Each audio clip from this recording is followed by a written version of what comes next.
Alhamdulillah. Mudah-mudahan sehat semuanya. Sehat, alhamdulillah. Terima kasih Ibu.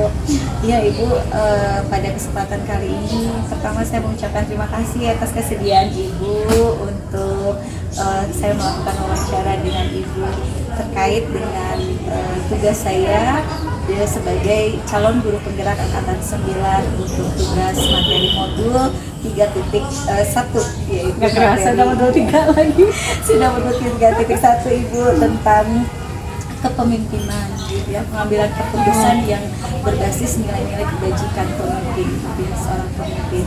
Nah, Ibu, saya ingin belajar banyak nih dari Ibu sebagai kepala sekolah di SMP Negeri 5 Cimahi ini terkait dengan kepemimpinan. Bagaimana Ibu perasaan Ibu selama memimpin di SMP Negeri 5 Cimahi ini, Bu?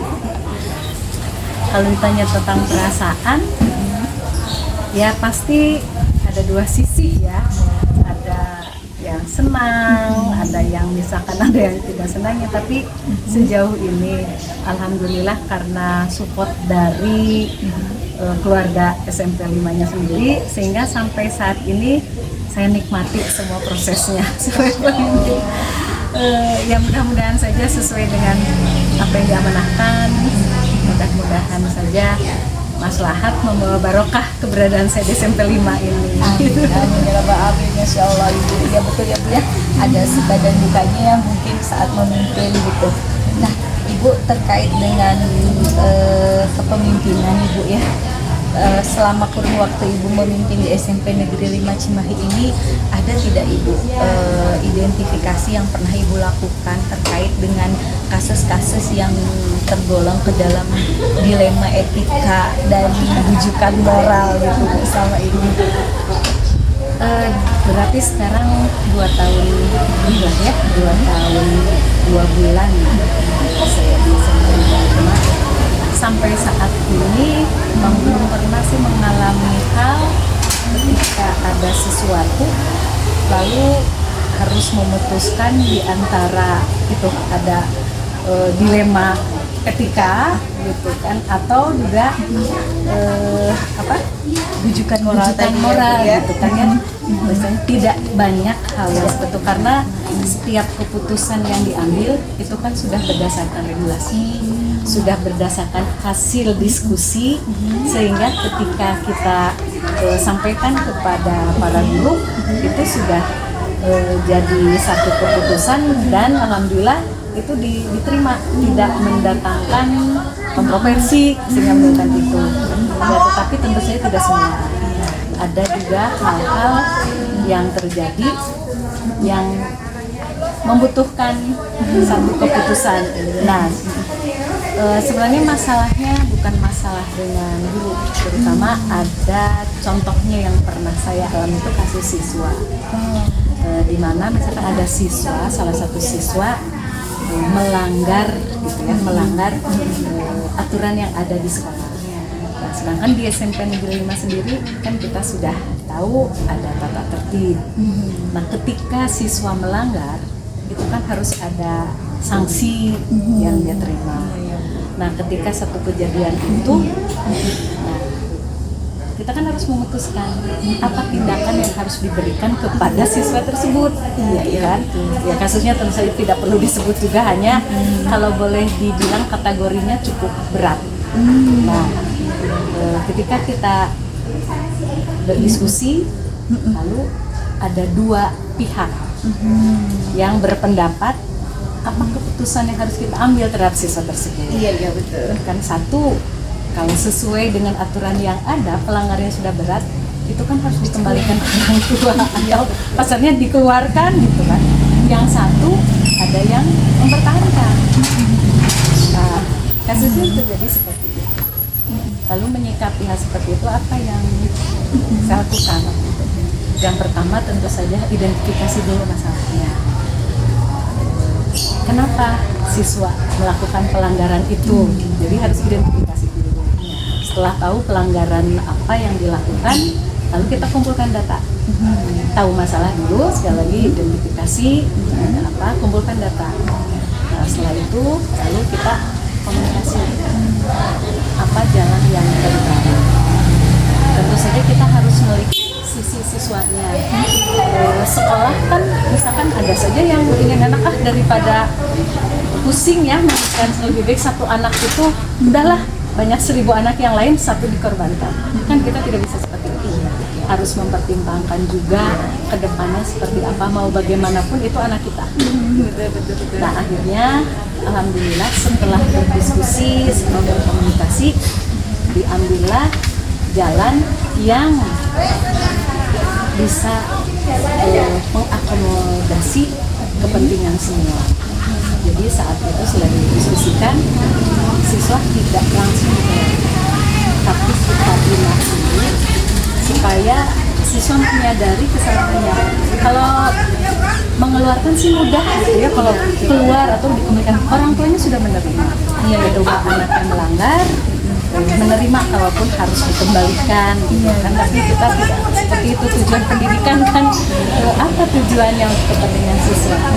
Nah akhirnya saat itu setelah hasil diskusi itu akhirnya anaknya kita bina dulu sampai menyadari kesalahannya. Tentu saja banyak pihak juga yang kita libatkan karena masalahnya tidak sesederhana. Jadi harus ada psikolog juga supaya kita tahu kenapa anak melakukan hal seperti ini. Nah setelah itu walaupun endingnya anaknya tetap memilih untuk keluar dari SMP 5, paling tidak sudah ada langkah-langkah yang kita lakukan. Jadi pihak yang ingin anaknya misalnya asalnya keluar juga sudah, pihak yang ingin mempertahankan juga sudah terfasilitasi. Nah, itu kasus yang ada tentang dilema etika dan ini tadi ya Bu ya. Dan akhirnya alhamdulillah ketika tetap harus maksudnya anaknya memutuskan untuk pindah pun karena kepentingan itu yang lain, anaknya juga sudah baik-baik saja. Jadi di tempat barunya bukan karena merasa terbuang, tapi kebaikan anak itu sendiri. Masya Allah, ini langkah-langkah yang udah Ibu lakukan ini sudah betul-betul dipikirkan dengan matang ya Bu ya, dalam mengambil sebuah keputusan tadi ya, dari mulai identifikasi, kemudian mengumpulkan data, kemudian mengkomunikasikan, sampai dengan berdiskusi, bahkan melibatkan berbagai pihak. Sejauh ini bagaimana Bu? Apakah penanganan itu sudah lebih efektif menurut Ibu atau masih betul-betul harus dikaji ulang atau bagaimana Bu? Misalnya Bu untuk kasus-kasus yang lainnya. Saya pikir semua karena komunikasi, gitu kan ya. Jadi alhamdulillah ketika satu kasus itu dengan cara komunikasi, akhirnya yang menemukan hasil akhir yang ketika ada dilema etika itu dua pihak yang berbeda itu, gitu kan, akhirnya menerima keputusan itu. Tapi tentu saja harus dievaluasi ke depannya jika ada kasus-kasus seperti itu. Jadi kan jadi pembelajaran untuk kita, yang langkah yang sudah dilakukan yang baik kita lanjutkan. Ketika langkah-langkah itu ada misalkan kekurangan, ya mari kita sama-sama perbaiki. Kuncinya di komunikasi. Ya betul. Ya komunikasi ya, biar dua belah pihak juga terfasilitasi tadi ya Bu. Betul. Alhamdulillah pihak orang tua menerima, pihak di sekolah juga, komunikasi tetap baik. Ya betul. Ya. Terima kasih Ibu, ini jadi pelajaran berharga Ibu dalam pengambilan keputusan. Nah Ibu ketika mengambil keputusan tadi kan, ketika memfasilitasi dua belah pihak tentu bukan hal yang mudah ya Bu ya. Nah kira-kira Bu, tantangannya apa sih Bu ketika bisa mendapatkan sebuah keputusan terbaik gitu ya. Untuk bisa mendapatkan sebuah terbaik itu tantangan yang Ibu hadapi, kalau dari per kasus mungkin ini ya, tapi kalau di globalkan gitu, tantangan terberat yang Ibu hadapi dalam pengambilan keputusan yang kaitannya dengan kasus dilema etika itu apa saja Bu misalnya? Yaitu kita harus berpikir bagaimana cara menyelesaikan yang baik untuk semua gitu. Jadi tidak ada pihak yang merasa dia dirugikan misalkan, atau misalkan dia berpendapat A, ini yang A, ini yang B.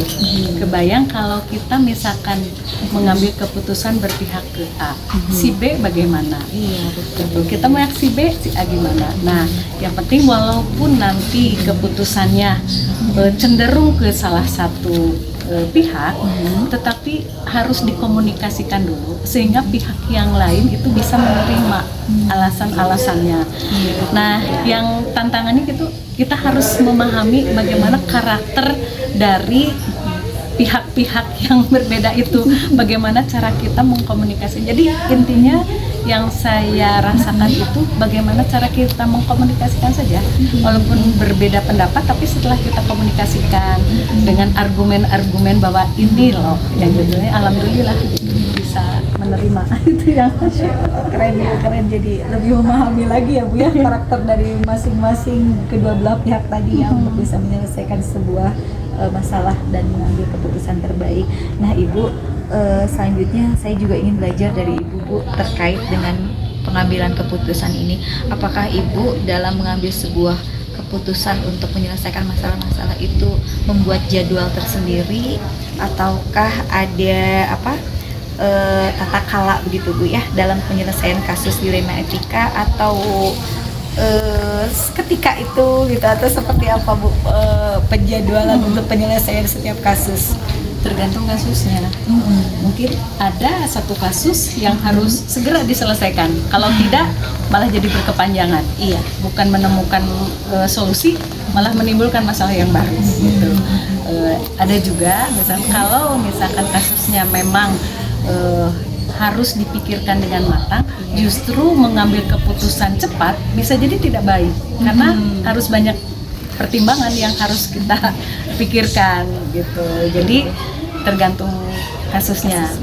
Nah, untuk kasus-kasus tertentu misalkan yang tidak harus secepatnya diselesaikan begitu kan, ya saya harus lihat dulu kan aturannya seperti apa. Saya juga perlu berdiskusi dengan pihak-pihak lain supaya ya bisa mengambil keputusan yang tepat. Nah, iya. Biasanya dijadwalkan di rapat atau di ini ya Bu ya, internal dengan jadi tergantung pihak yang memang harus dilibatkan.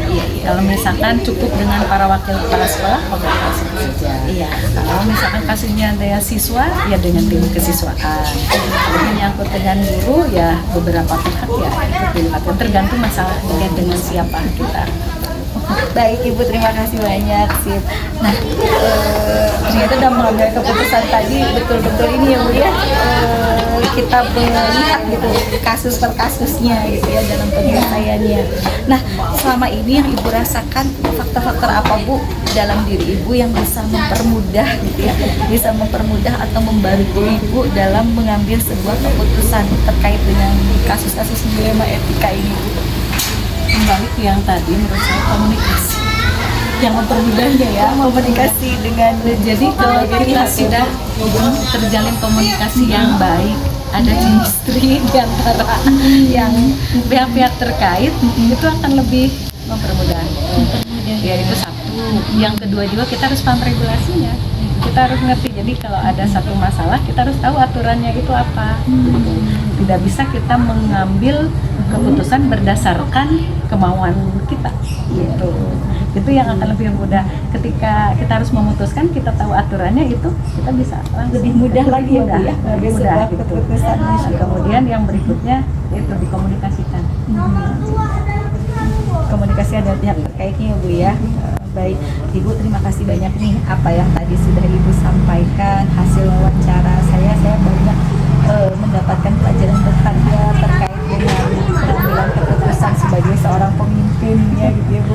Masih belajar saya juga. Nah, Ibu kira-kira dari obrolan kita siang hari ini ada tidak Bu pembelajaran yang bisa Ibu dapatkan gitu dari hasil pertemuan dengan saya pada hari ini gitu terkait dengan pengalaman Ibu mengambil keputusan berkaitan dengan kasus-kasus dilema etika Bu? Ya.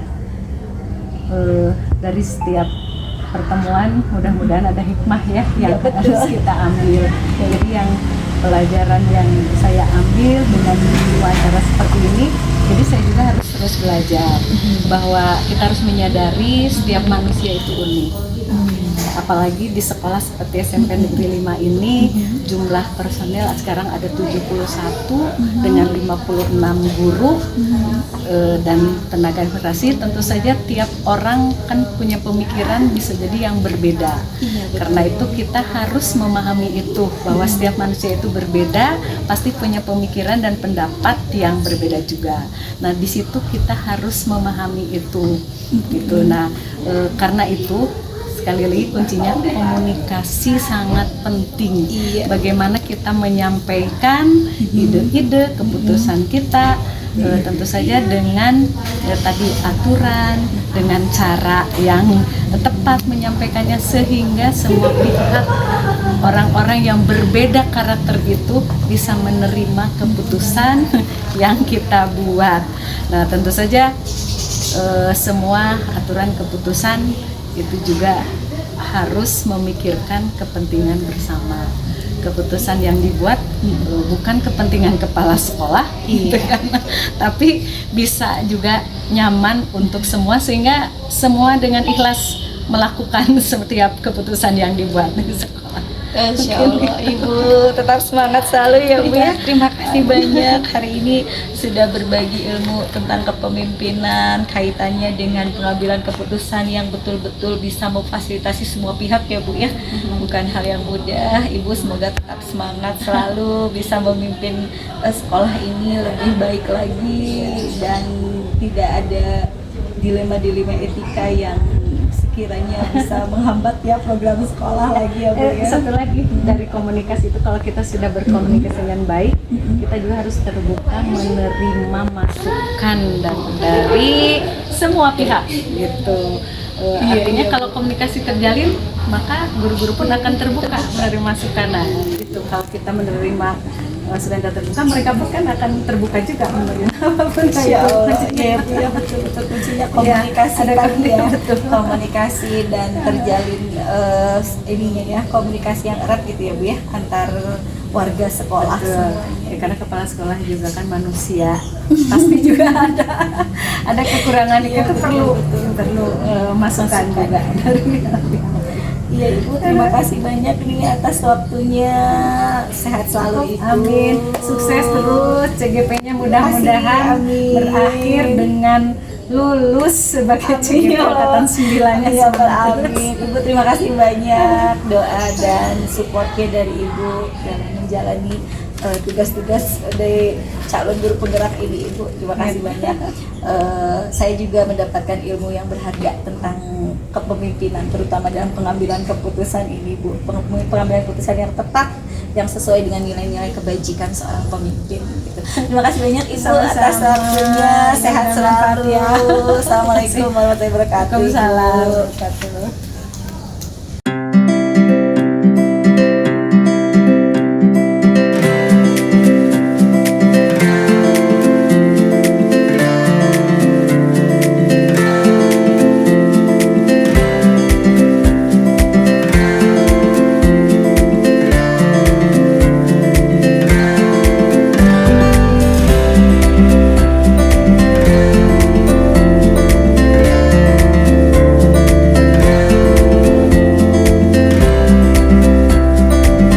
Assalamualaikum Bapak.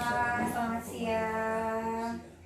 Bapak, pertama-tama terima kasih banyak ya atas waktu yang diberikan.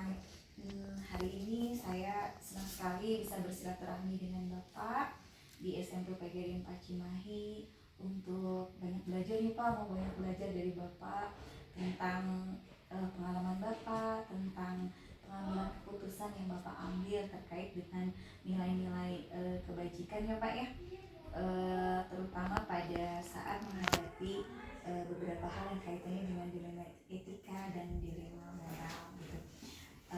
Ini adalah bagian dari tugas saya sebagai calon guru penggerak angkatan 9 di bagian modul 3.1 tentang pengambilan keputusan Bapak. Nah Bapak, bagaimana perasaan Bapak memimpin sekolah ini? Alhamdulillah banyak pengalaman yang bisa digali suka-dukanya juga ada. Jadi, Tapi sejauh ini alhamdulillah. Alhamdulillah ya Pak ya. Alhamdulillah baik-baik saja. Ya kan? Karena saya lebih cenderung menggunakan sistem kepemimpinan partisipatif lah. Oke, kepemimpinan partisipatif ya Pak. Betul. Apa itu Pak? Jadi kita mengakomodasi semua bisikan, mengakomodasi semua keinginan, dan kemudian mencoba merealisasikannya. Keinginan dari mulai siswa, orang tua siswa, guru, staf, karyawan, kita coba adopsi. Jadi apa yang kita realisasikan sebenarnya keinginan daripada teman-teman yang ada, dari siswa, orang tua. Keren banget ini Pak kepemimpinan partisipatifnya. Nah, ketika Bapak melaksanakan kepemimpinan partisipatif ini, kira-kira Bapak dapat tidak mengidentifikasi kira-kira kasus-kasus ketika Bapak menerapkan kepemimpinan partisipatif ini yang mana sih yang tergolong dilema etika dan mana sih yang tergolong ke dalam rujukan moral gitu. Oke.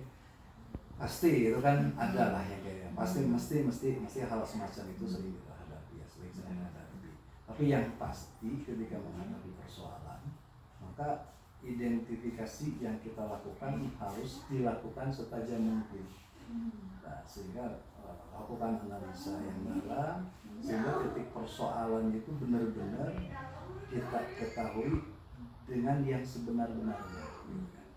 Nah, maksudnya untuk apa? Nanti kemudian di pengambilan keputusan kita bisa mengambil keputusan yang sesuai dengan permasalahan itu sendiri. Artinya ada pemilahan ya, ada pemilihan. Setiap masalah itu dipilah pilih ya. Kan kita kemudian apalagi yang terkait misalkan masalah yang dilema etika. Karena kan nanti dampak kebijakannya itu akan berdampak pada atau berakibat pada hal-hal lainnya gitu. Jadi seminimal mungkin sebuah kebijakan itu meminimalisir faktor-faktor atau pihak-pihak yang dirugikan. Ya, salah satunya itu identifikasi sebuah persoalan secara dalam, secara tajam, sehingga persoalan itu betul-betul kita paham. Baik. Bapak ya siap, berarti harus lebih mendalam ya Pak ya.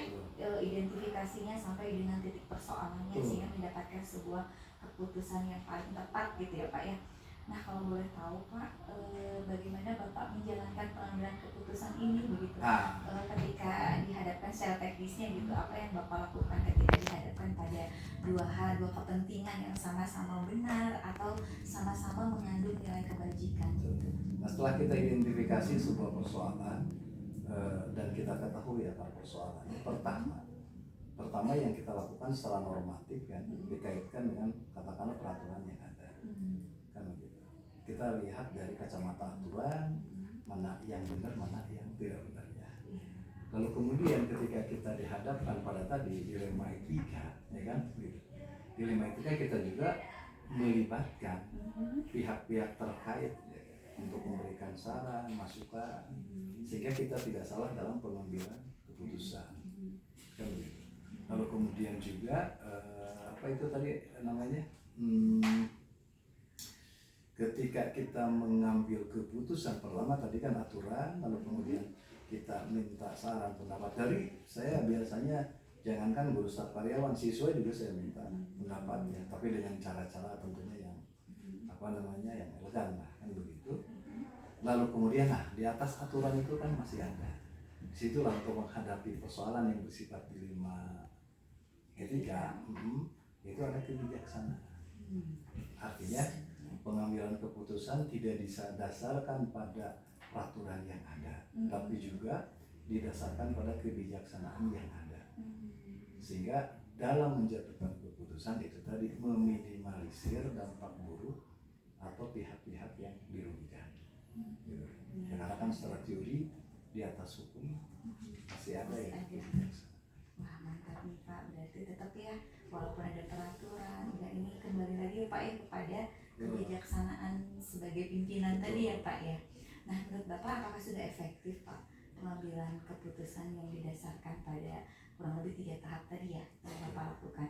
Selama ini bagaimana Pak? Sudah berjalan efektif? Sudah menurut Bapak sudah maksimal atau bagaimana? Alhamdulillah sejauh ini, cuma memang kadang-kadang persoalan semacam ini atau dilema etika atau rujukan moral kayak itu kadang-kadang kita bisa menyelesaikannya secara cepat, tapi kadang-kadang kita membutuhkan waktu. Karena masalah-masalah seperti itu biasanya berkaitan dengan rasa, perasaan. Kadang-kadang kita juga memberikan waktu, kesempatan yang katakanlah yang bermasalah untuk berpikir, mendalami, kan begitu. Sehingga momentum keputusan itu kapan diambil, tentunya pada saat yang tepat. Ya, sejauh ini alhamdulillah efektif, tapi itu saja. Jadi kadang persoalan yang bisa diselesaikan dengan cepat, atau kadang-kadang kita butuh waktu ya, untuk memberikan ruang dalam penyelesaian. Berarti tergantung ininya juga ya Pak ya, Situasi dan tergantung masalahnya. masalahnya ya Pak ya, studi kasusnya baik. Selama ini sih ada kendala nggak sih Pak untuk menghadapi ini semua? Kendala sih Selain pasti yang tadi ada. gitu. Kendala sih pasti ada, ya kan? Karena menyangkut misalkan dengan rasa, perasaan manusia, kebutuhan dasar, segala macam kan gitu kan, pasti ada. Ya makanya itu tadi untuk mengatasi kendala-kendala itu dalam pengambilan masalah-masalah seperti itu ya tidak gegabah, kan gitu. Artinya ketika masalah itu bisa diselesaikan secara cepat maka selesaikan. Tapi ketika membutuhkan waktu, ya jalani waktu. Jangan dipaksakan juga untuk diselesaikan. Karena kadang-kadang ketika dipaksakan diselesaikan, malah muncul masalah baru atau mungkin masalah itu tidak terselesaikan. Jadi kendalanya sebenarnya apa? Secara umum ya itu tadi. Kita melihat kan dampak perusahaan, apalagi di lembaga kayak gini dengan teman-teman segala macam kan gitu. Terus kemudian kebijakannya seperti apa, orientasinya seperti apa. Dan kadang-kadang satu barisan juga kan nggak baris semua gitu kan. Tapi bagaimana menertibkan barisan itu, kan kita juga nggak bisa sembarangan kan terus bagaimana memilih jangan sampai salah sasaran juga gitu. Seperti itu. Iya baik Pak ya, jadi kendala pasti ada ya Pak ya. Ada pasti. Tantangannya juga dari berbagai aspek ya Pak ya. Betul. Tantangan terbesarnya paling banyak di apa Pak?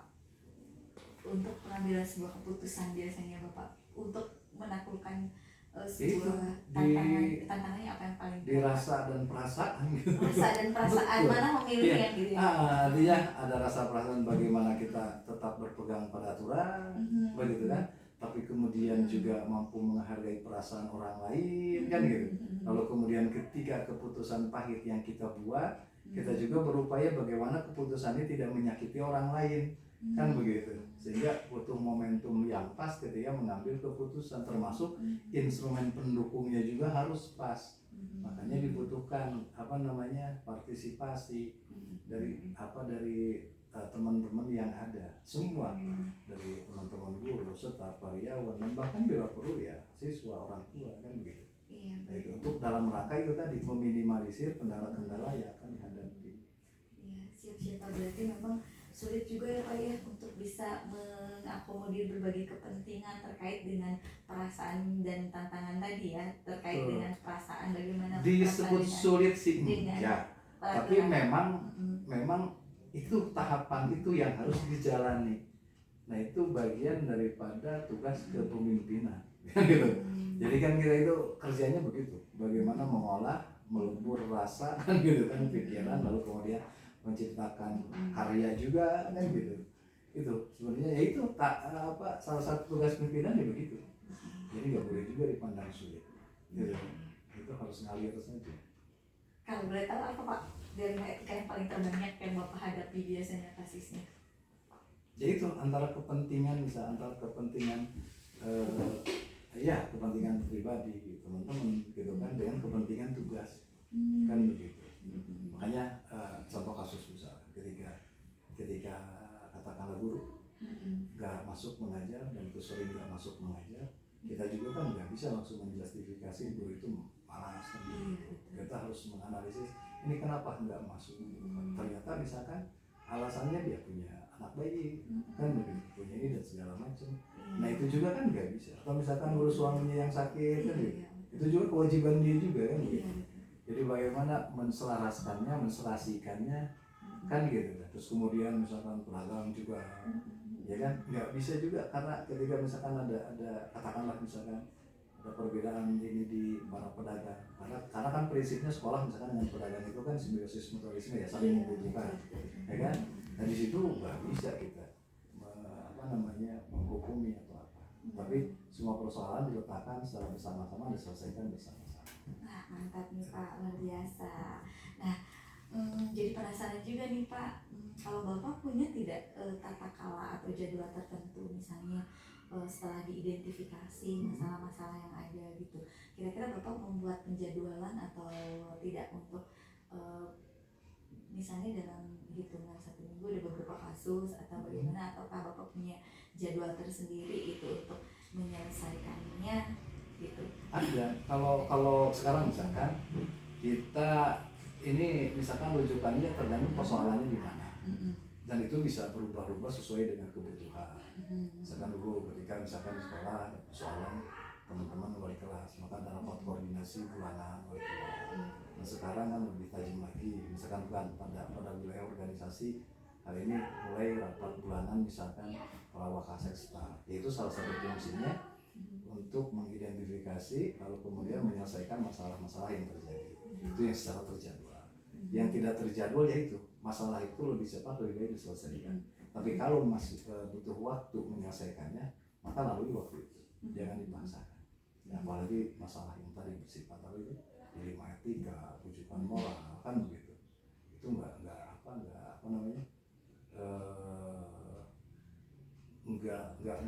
susah, tapi nggak mudah juga, nggak bisa dianggap enteng gitu kan, walaupun nggak bisa dianggap susah. Jadi pengambilan keputusan yang baik itu tidak hanya instrumen pendukungnya yang benar, misalkan hasil identifikasi, masukan kan begitu, tapi juga kapan keputusan itu diambil dan disampaikan itu memerlukan waktu dan momentum yang baik sehingga bisa diterima oleh semua pihak. Siapa baik ya, berarti membutuhkan waktu ya Pak ya, dan momentum yang tepat gitu. Bapak pernah tidak menyelesaikan kasusnya itu dalam jangka waktu saat itu juga di tempat, berarti pernah ya Pak ya? Ya, pernah. Di tempat itu. Bahkan ada juga yang terjadwal seperti tadi ya, menyelesaikan kasus-kasus yang kaitannya seperti masalah wali kelas, dan itu mah sudah teragendakan ya Pak ya, setiap bulan gitu. Baik Pak, terima kasih. Sekarang saya ingin bertanya Pak tentang ada nggak Pak seseorang atau faktor-faktor apa sih yang selama ini mempermudah Bapak dalam mengambil sebuah keputusan gitu, atau membantu Bapak dalam pengambilan sebuah keputusan ketika berhadapan dengan kasus-kasus dilema etika atau rujukan moral tadi? Kira-kira siapa Pak? Banyak pihaknya. Iya.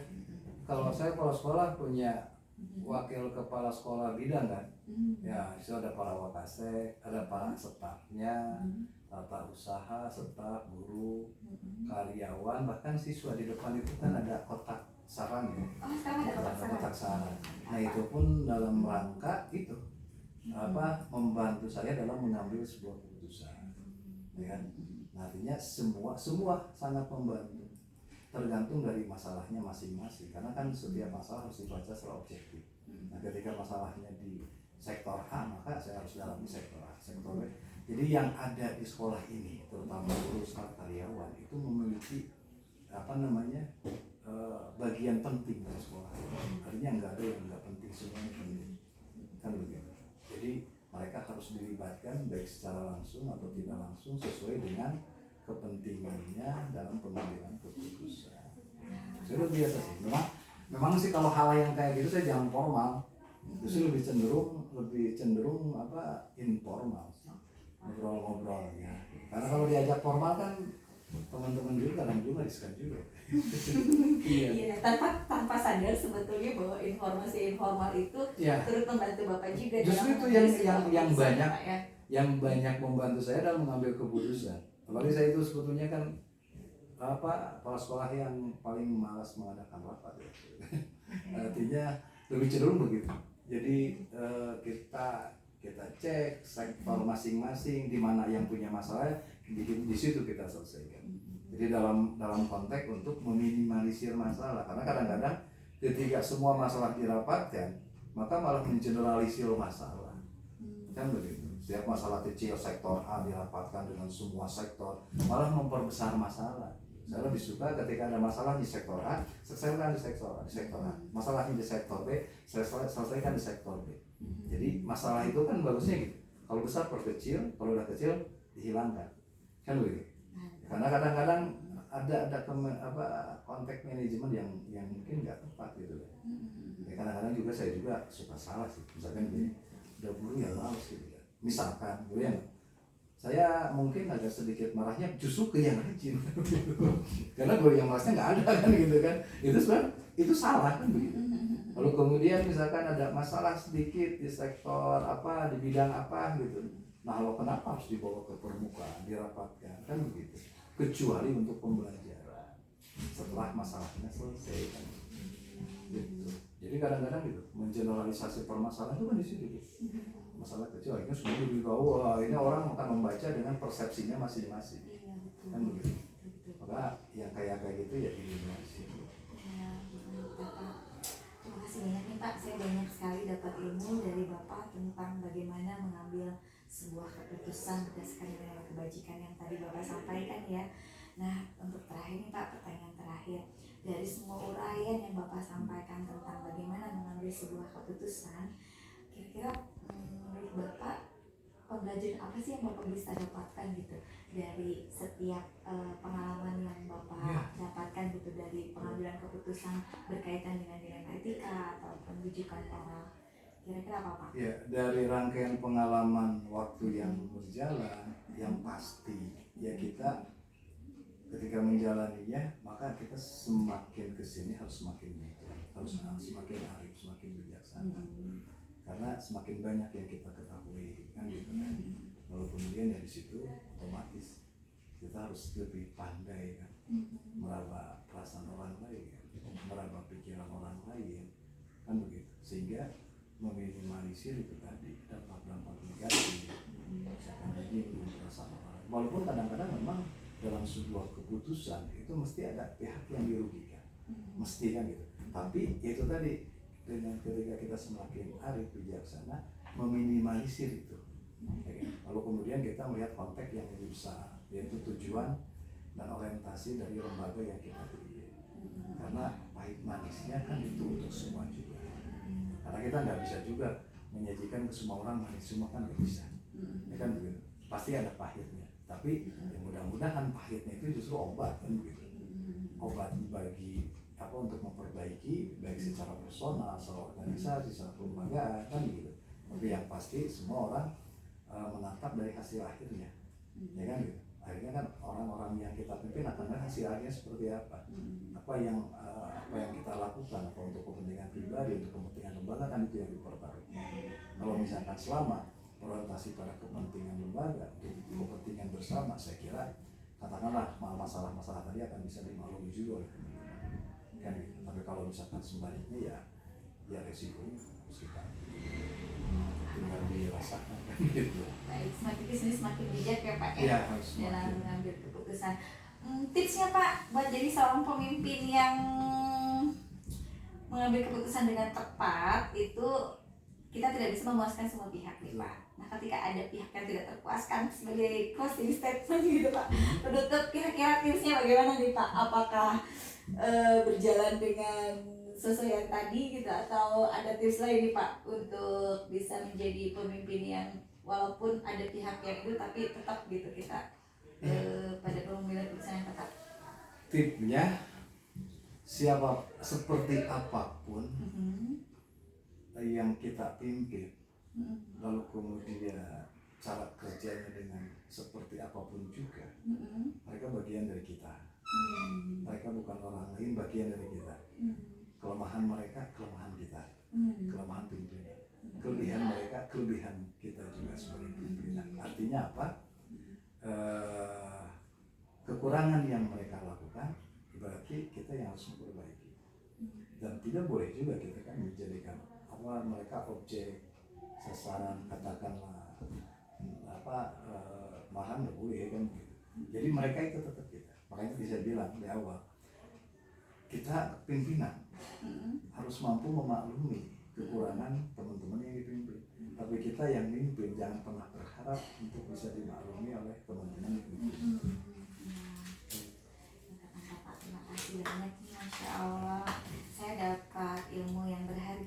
sekali dari Bapak tentang manajemen pengambilan keputusan yang tepat gitu ya. Mudah-mudahan ini juga bisa saya terapkan ya Pak ya, bila suatu saat nanti saya menjadi seorang pemimpin pembelajaran gitu. Terima kasih ya Bapak ya atas waktunya. Semoga Bapak semakin sukses. Semoga sekolah yang Bapak pimpin juga semakin maju dan segala keputusan yang Bapak ambil selalu menjadi keputusan yang terbaik. Terima kasih ya Pak ya atas waktunya. Assalamualaikum Bapak. Waalaikumsalam warahmatullahi wabarakatuh.